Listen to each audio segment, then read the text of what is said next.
Outlast Trials has won and been nominated for a handful of awards, 3 of which were in the year 2025 alone. So what exactly is the gameplay like to earn this?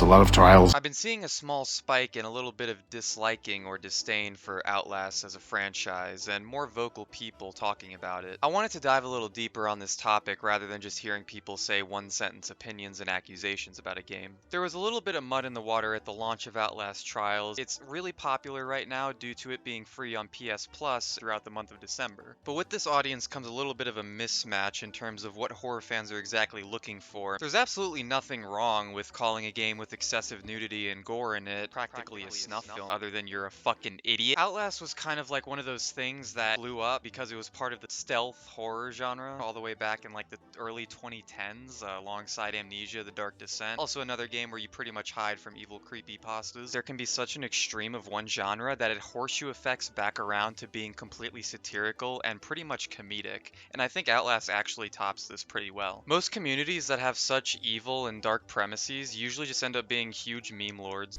Please nerf the X-ray. Are you crazy? The game is so over the top that it bleeds into absurdist comedy territory with the kinds of situations that you're put in almost on a second-by-second basis. That's enough! And the fact that you're having friends in the same lobby with you when this happens usually just amplifies that humorous factor. We're giving you backshots right now, all three of you. I highly recommend you watch the documentary on the creating of the Outlast Trials if you haven't already. I think Philippe, one of the co-founders, said it best himself when he says, You don't approach fear the same way in a multiplayer than you do in a single. most games find their fear in the fact that they're single player. Games like Silent Hill, Dead Space, Alien Isolation, Evil Within, Alan Wake, I mean, fucking Soma. Some say this game isn't even scary. I'd say this is pretty scary. You are no longer solely a victim, but you are a victim who can at least navigate through the chaos and endure it better. Scripted chases? Not in Trials. Light-only response? Just fucking annihilate everything with a stun grenade. Outlast kind of shifted from something a little bit more linear in terms of dread and evil into something far more chaotic. Teammates running around like Scooby-Doo characters without a head yelling. Speedrunning Outlast became easy as the trials are usually bite-sized if you know what you're doing, and they're timed at the end of the game. The only time you were able to defend yourself in the older Outlast games was during a cutscene where you had no manual control over it. The over-the-top anger and brutality of it all can be so funny, especially the voice lines from some of the characters. Other stealth horror games around the time still like to pull punches, but Outlast was kind of the outlier in this. The game's media philosophy didn't want to meet you halfway, it wanted you to come to them. Can you maybe lighten up on the full frontal nudity and the genital mutilation? No full frontal nudity or genital mutilation. Hey, get me an Outlast game with nothing. Some people, while taking a first glance at the game's franchise, might just say it's cruel for the sake of being cruel. Not, this game actually exists in order to explore the concept of cruelty. Ideas like who's benefiting from the cruelty, who's allowing this, who works at this place that is pretty apathetic towards people who are treated wrongly. Before I continue the video, I just have to know real quick, is this shit tough? Like, is this fit hard? Like, will I get beheaded by Murkoff? Outlast 1 and 2 tap very deeply into the feeling of helplessness and feeling like the prey. There's no way to fight back, you just have to hide and run. Outlast Trials, on the other hand, helps innovate this a little bit by giving you throwable items and ways to kind of plant traps. Also, they help you mentally dominate your opponent by just fucking annihilating them at this stupid, amazing, actually, arm wrestling game. Seriously, try me, I'm undefeated. I'm not, but I'm close. The Outlast Trials also helps get rid of these Old formulas. by making you feel helpless without the cutscenes and the scripted moments. A lot of it can also just come down to the pacing or the type of energy that a player likes. In your face versus games that are much more in tune with gameplay colliding with story heavily, or games that are mainly more slower paced or ambient. A lot of people dislike gore excessively because it's usually just seen as lazy, caring less about any other element of the game and focusing solely on shock factor. Outlast, I would say, does not skimp out on any other element. Outlast's story is just as good as its ability to make the viewer uncomfortable and shocked. Outlast has some of the most extensive and rich lore that is really detailed. Like, look at all this shit. Oh wait, wrong photo. Like this stuff. This shit's crazy. And then you got the comics, and then you got the comics explaining backstories for all the characters. Yeah, Outlast 2, hold the phone. then you got like comics for all the trials. Holy shit, it's I'm getting ahead of myself. What was I gonna say?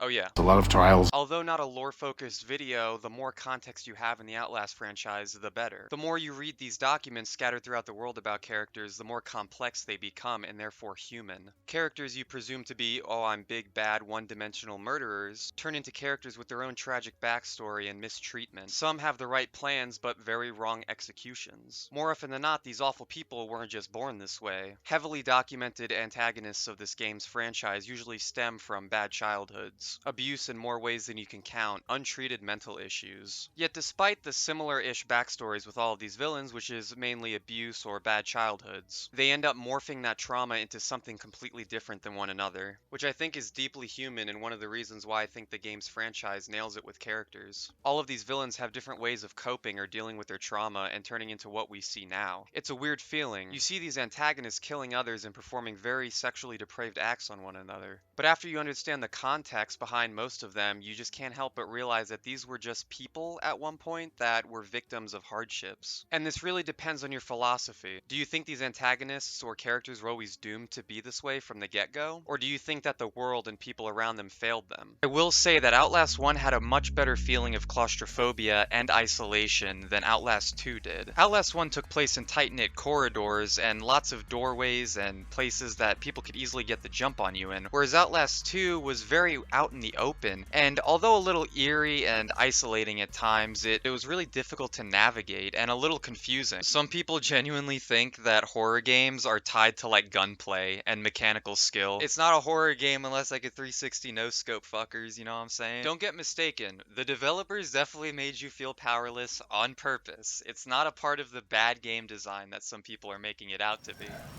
There's a reason why it's called fight or flight, not fight and flight. You don't need both of them. I love that throwables also land exactly where I want them to, and it visually makes sense. Their about page also says they're AAA quality from a fully indie team, so like that just goes to show indie games don't have to look like PlayStation 1 in order to be indie. I mean, Outlast is obviously pretty popular. I mean, for sake, when it came out, every single person was playing it. PewDiePie, red PewDiePie, green PewDiePie, and then eventually the blue PewDiePie. I hate to say it, but it's definitely different than what some people might call comfort horror. I think the roses should be given to the soundtrack and sound effects of the game, as music and sound effects are usually the underdogs of video games, and they go underappreciated, but they really make or break. Imagine you were taking a shit and you just heard this.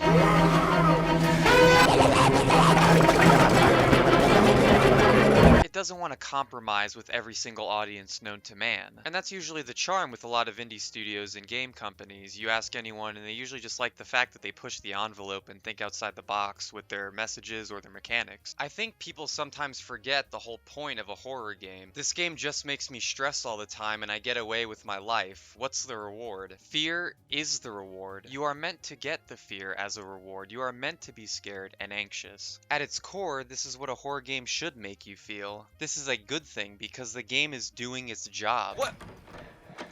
Outlast makes you find an extraordinary amount of value in the character's life that you are controlling constantly. The main characters all had a sense of charm. Some of them reacted to horror differently. Miles Upsher's sass, Waylon Park's much more realistic feeling of dread. Blake, I think, circles around these archetypes very nicely as he is very distinct and I think shows a very good example of Red Barrels' evolution with their characters. Outlast 1's trauma was very physical oriented towards the protagonist, whereas Blake's was very psychological, dealing with stress, guilt, and trauma. Although death was something to definitely be scared of in Outlast 2, Blake's battle was more internalized. This helps truly ground the game into the horror genre. Human lives are precious yet brittle, and people respond differently to traumatizing things, which I think provokes relatability between the character and the player. You don't just play as the character, you hear his heavy breathing, his screams, and even his hands covering the corner of the doorway when peeking. Not only is this deeply immersive, but it also subtly reminds the player that these characters are human and the stakes are quite high. I will say though, Outlast 2 was not exactly better. Also, dude, I didn't even know this, but I was streaming it to a friend years ago, and I didn't know that they updated the birthing cutscene, and the birth, like the camera was peering into, you know what,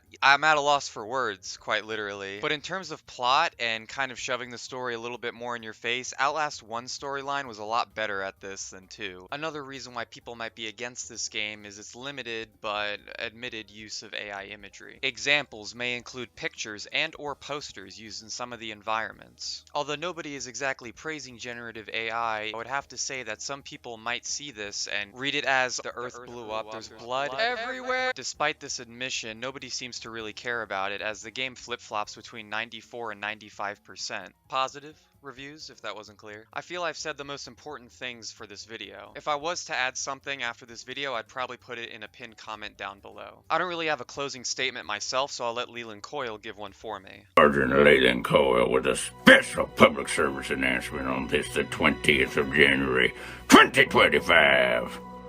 I reckon y'all got to appreciate a good old classic American comeback story, but if you don't, well, that is A-okay. That, my friends, is what makes America great. God bless you, and God bless these United States of America.